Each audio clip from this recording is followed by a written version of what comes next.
Dear students, welcome to my YouTube channel Amarendra Creations. Today we will focus on the poem Fire and Ice. In this poem, Robert Frost expresses the profound idea that the world would end in either of two ways. What are the two ways? Either by ice or fire. Both the components are compared with self-destructing human emotions. What are the human emotions? Hatred and desire. Fire and ice जो कविता है, इस कविता Robert Frost द्वारा रचित एक संकेतात्मक कविता है। इस कविता में कवि मानवता को जागरूक करना चाहता है। तो कवि मानव को क्या जागरूक करना चाहता है कि एक मानव की कुकृत्यों के द्वारा यह संसार समाप्त हो जाएगा। कैसे?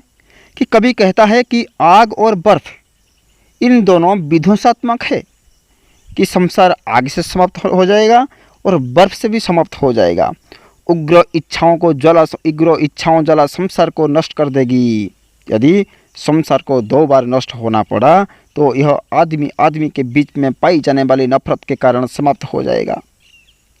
और देखो, दो चीज़ है कि आइस और बर्फ कि इस कविता में आइस को, जब बर्फ को घृणा के प्रतीक के रूप में प्रस्तुत किए हैं, और फायर को जो डिजायर, फायर का मतलब डिजायर कि हमारा जो काम वासना है, कि काम वासना को फायर के रूप में कवि ने प्रस्तुत किए हैं। तो यदि इस संसार समाप्त होने वाला है तो मानवता के बीच में जो घृणा भावना को आइस के रूप में यहाँ लिखा गया है। और जो हमारा काम वासना है, काम वासना के हिसाब से भी इस संसार समाप्त होने वाला है, समाप्त हो जाएगा। कभी ऐसे कहे हैं, ऐसे प्रस्तुत किए हैं।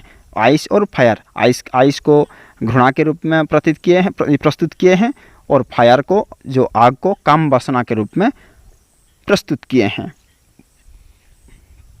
फिर भी मैं हर एक लाइन का ये तो समरी बता दिया कि इसका सारांश क्या है, इसका मोरल पॉइंट क्या है, वो कह दिया।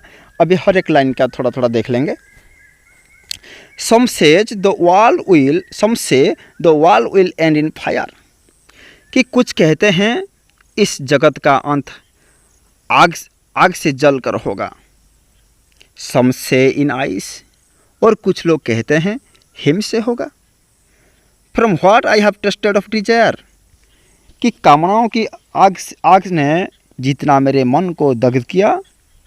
I hold with those who favor fire, कि उससे तो लगता है इसका अंत आग से ही होगा।